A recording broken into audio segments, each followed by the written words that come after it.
জীবনের শেষ নামাজ জামাতে আদায় করেছেন, জীবনের শেষ নামাজটাও জামাতে আদায় করলেন। তখন তার এমন অবস্থা, এত অসুস্থ, দাঁড়াতে পারেন না, হাঁটতে পারেন না।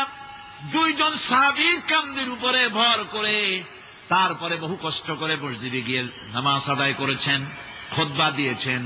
বললেন, খুতবা দিতে গিয়ে বললেন, আজ থেকে মসজিদে নববীর চতুর্দিকের সকলের দরজা বন্ধ হয়ে যাবে, শুধু আবু বকরের দরজাটা খোলা থাকবে। আল্লাহর নবী বললেন, আল্লাহ রাব্বুল আলামিন এই পৃথিবীতে তার এক বান্দাকে জাগতিক সব সম্পদ দিতে চেয়েছিলেন, কিন্তু সে বান্দা সব জাগতিক সম্পদকে উপেক্ষা করে মাবুদের সঙ্গে দেখা করা বেশি জরুরি, বেশি পছন্দ মনে করেছেন। এতটুকুন কথা নবীজি বললেন, কেউ কিছু বুঝল না। হযরতে আবু বকর রাদিয়াল্লাহু তাআলা আনহু হুজুরের এই কথা শুনে কাঁদতে কাঁদতে তিনি অস্থির হয়ে যাচ্ছেন। সাহাবীরা চিন্তা করলেন, হুজুর কার কথা বলেছেন, তাতে কান্নার কি আছে? বয়োবৃদ্ধ, জ্ঞান বৃদ্ধ হযরত আবু বকর রাদিয়াল্লাহু তাআলা আনহু বুঝতে পেরেছেন, এই পৃথিবীর সব সম্পদ তো আল্লাহ হুজুরকেই দিতে চেয়েছিলেন। তিনি সমস্ত সম্পদকে উপেক্ষা করে তার মাবুদের সঙ্গে দেখা করার জন্য প্রস্তুতি নিয়েছেন। তার মানে হলো আল্লাহর নবী বিদায় হয়ে যাবেন, আমরা নবী থেকে এতিম হয়ে যাব। নবীজি ঘরের মধ্যে প্রবেশ করলেন, প্রচন্ড জ্বর এলো। এই প্রচন্ড জ্বর নিয়ে তিনি শুয়ে আছেন, কখনো বেহুশ কখনো হুশ। এর মধ্যে সারাজান হয়ে গেল। সাহাবীরা বহুক্ষণ অপেক্ষা করে হযরত আবু বকরের ইমামতিতে নামাজ শুরু করলেন। হুজুরের হুশ এলো, প্রশ্ন করলেন, আয়েশা রে, এখন কোন সময়? হযরত আয়েশা বলেন, ইয়া রাসূলুল্লাহ, মসজিদে নববীতে নামাজ শুরু হয়ে গেছে। সাহাবীরা অনেকক্ষণ অপেক্ষা করে আমার বাবার ইমামতিতে নামাজ পড়তেছে সবাই, কিন্তু সাহাবীরা কেঁদে কেঁদে নামাজের মধ্যেই কাঁদতে কাঁদতে অস্থির হয়ে যাচ্ছে। তাদের মনের ধারণা হয়েছে নবীজির পেছনে নামাজ পড়ার কিসমত থেকে তারা মাহরুম হয়ে গেল। নবীজি বলেন, আয়েশা, দরজা খুলে দাও আর আমার মাথাটা একটু উঁচু করে ধরো, আমি একটু নামাজের দৃশ্যটা দেখি। দরজা খুলে দেওয়া হলো, নবীজির মাথা উঁচু করে ধরা হলো। নামাজের জামাতের দৃশ্য দেখে নবীজি আবার শুয়ে পড়লেন। হযরতে আয়েশা লক্ষ্য করে দেখেন নবীজির দুই চোখের কোনা দিয়া পানি পড়তেছে। মা আয়েশা জিজ্ঞেস করেন, ইয়া রাসূলুল্লাহ, নামাজের দৃশ্য দেখে চোখে কেন পানি এলো? হুজুর বলেন, আয়েশা রে, এটা কোনো দুঃখের পানি নয়, এটা তৃপ্তির পানি। এই যে জামাত নামাজ পড়তেছে লোকেরা, এই জামাত কায়েমের জন্য তায়েফের ময়দানে অনেক রক্ত আমার ঝরেছে, উহুদের ময়দানে দামদার মুবারক শহীদ হয়েছে, সাহাবায়ে কেরাম জীবন দিয়েছে। এই যে জামাত আমি দেখতে পেলাম, ভবিষ্যতের একটা ছবি যেন চোখে ধরা পড়লো। আমার মনে হলো কিয়ামত পর্যন্ত এই পৃথিবীতে আমার যত উম্মত আসবে তারা এইভাবে করে জামাতে নামাজ আদায় করবে। নবীজি মাথার কাছে মালাকুল মউত যখন এসে গেছেন, আমার ভাইরা, এই পৃথিবীতে যত নবীরা এসেছিলেন, মৃত্যুর সময় সমস্ত নবীরা শেষ কথা যেটা বলেছেন, হাদিস, সমস্ত নবীরা উম্মতের জন্য মৃত্যুর মুহূর্তে শেষ কথা যেটা বলেছেন সেটা হলো আসসালাত, আসসালাত, নামাজ, নামাজ। আমার নবী যখন বিদায় হয়ে যান, বিদায়ের মুহূর্তে মেয়ের কথা বললেন না, কলিজার টুকরা নাতির কথা বললেন না, জামাইয়ের কথা বললেন না, স্ত্রীর কথা বললেন না। মৃত্যুর সময় শেষ কথা বললেন, আসসালাত, আসসালাত ওয়া মা মালাকাত আইমানুকুম, নামাজ, নামাজ, আমার উম্মতেরা নামাজ, আমার উম্মতেরা নামাজ ছেড়ে দিও না, নামাজ। যেই নবী উম্মতের জন্য এত কাঁদলেন, নামাজের জন্য এত কথা বলে গেলেন, আল্লাহ রাব্বুল আলামিন নামাজের জন্য এত নির্দেশ করলেন, নবীজি ইন্তেকালের সময় নামাজের কথা বলে দিলেন, সেই মুসলমান আজ নামাজ আদায় করে না, নামাজ পড়ে তো নামাজ শুদ্ধ হয় না।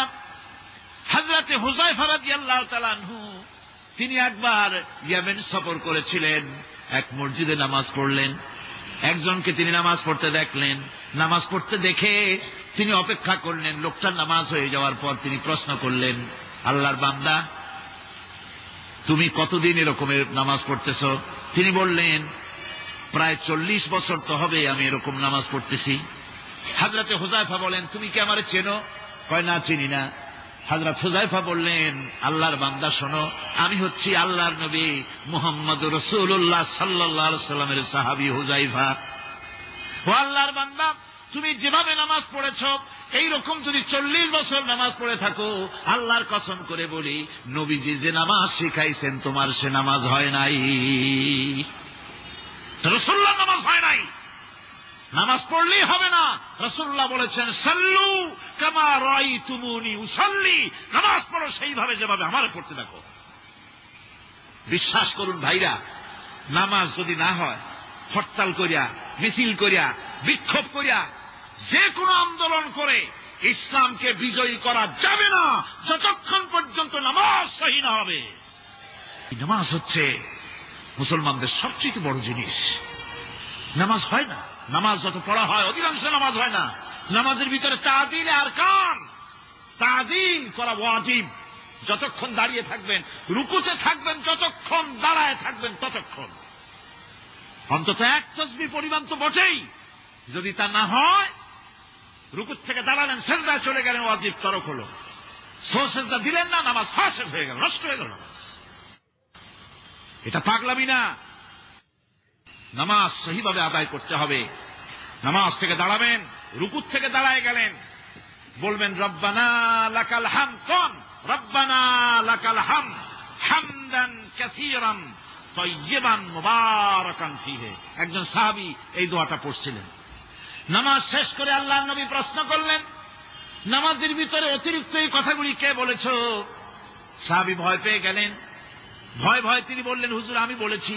হুজুর বললেন, তুমি জানো না আমি নবী, তুমি নবী না, আমি যা দেখি তুমি দেখতে পাও না।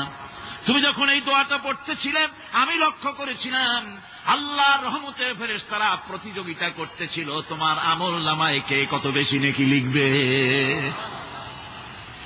রুকুতে দাঁড়ায়া এটা পড়বেন, সেজদায় চলে যাবেন, 2 সেজদার মাঝখানে ততক্ষণ বসে থাকবেন যতক্ষণ একটা সেজদার ভিতরে ছিলেন। পড়বেন আল্লাহুম্মা গফিরলি ওয়ারহামনি ওয়াহদিনি ওয়াআফিনি ওয়ারযুকনি।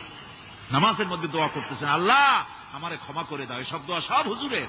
আমাকে ক্ষমা করো, আমাকে হেদায়েত দাও, আমাকে সুস্থ করো, আমাকে রহম করো, আমাকে রিজিক দাও। কও সুবহানাল্লাহ। নামাজের ভিতরে দোয়া কবুলের সময়, নামাজের সেজদার ভিতরে দোয়া কবুল হয়। এইভাবে করে রাসূল করিম সাল্লাল্লাহু আলাইহি ওয়াসাল্লামের নামাজটা কেমন হক্কানি উলামাদের কাছ থেকে জেনে নেবেন। যেহেতু হুজুর বলেছেন সাল্লু কামা রাআইতুমুনি উসাল্লি, নামাজ পড়ো সেইভাবে যেভাবে আমাকে পড়তে দেখো। নামাজের ভিতরে একাগ্রতা লাগবে, ভালোবাসা লাগবে, ভয় লাগবে, মুহাব্বত লাগবে। পরিপূর্ণ সময় নিয়ে শান্তিপূর্ণভাবে নামাজ পড়তে হবে। আর যত তাড়াহুড়া সব হচ্ছে নামাজের মধ্যে, ঠিক কিনা ভাইরা? রাসূল করিম সাল্লাল্লাহু আলাইহি ওয়াসাল্লামের যে নামাজ, হুজুর যেভাবে নামাজ পড়েছেন হাদিসে যা পাওয়া যায়, হাদিসে বুখারীতে সব আছে, দেখে নেবেন, সেইভাবে নামাজটা আদায় করে নেবেন। কিয়ামতের দিন আল্লাহ রাব্বুল আলামিন সর্বপ্রথম বান্দাকে প্রশ্ন করবেন কি? বুখারী শরীফে এসেছে, আন আবী হুরায়রা রাদিয়াল্লাহু তাআলা قال سمعت رسول الله صلى الله عليه وسلم يقول إنما يحاسب به العبد يوم القيامة من عمله صلاته। বুখারী শরীফের হাদিস। আল্লাহ রাব্বুল আলামিনের নবী বলেন, হযরত আবু হুরায়রা হাদিস খানা বর্ণনা করেছেন, তিনি বলেন যে আমি রাসূলের মুখে শুনেছি কিয়ামতের দিন আল্লাহ রাব্বুল আলামিন সর্বপ্রথম তার বান্দার কাছে প্রশ্ন করবেন, বান্দা নামাজ আদায় করেছিলি কিনা? নামাজ সর্বপ্রথম প্রশ্ন। যেরকম সর্বপ্রথম প্রশ্নটা কি? নামাজ। এই নামাজ আপনার বাচ্চাদেরকে যখন 7 বছর বয়স হবে নামাজের হুকুম করবেন। 10 বছরে নামাজ না পড়লে প্রহার করতে বলা হয়েছে। নামাজের জন্য কড়াকড়ি করতে হবে। পুরুষ নারী মেয়েদের মাসের ভিতরে কখনো কখনো তাদের যে সমস্ত মাসলা মাসাইল আছে সেই অনুযায়ী কখনো তাদের ক্ষমা আছে, বাকি তাদের নামাজ পড়তে হবে। আর পুরুষের জন্য পাগল হয়ে যাওয়া, বেহুশ হয়ে যাওয়া ছাড়া নামাজ মাপ নাই, নামাজ পড়তেই হবে। এই যে নামাজ না হলে ঈমান থাকবে না, ঈমান নষ্ট হবে, কিয়ামতে জাহান্নামে যাওয়া লাগবে। এসব কথা শোনার পর আজকের তাফসীরুল কোরআন মাহফিলে আমরা কি ওয়াদা করতে পারি যে আমরা মালাকুল মউত যতক্ষণ পর্যন্ত আমাদের মাথার কাছে না আসবে নামাজ ছেড়ে দেব না। এই ওয়াদা কি করতে পারি?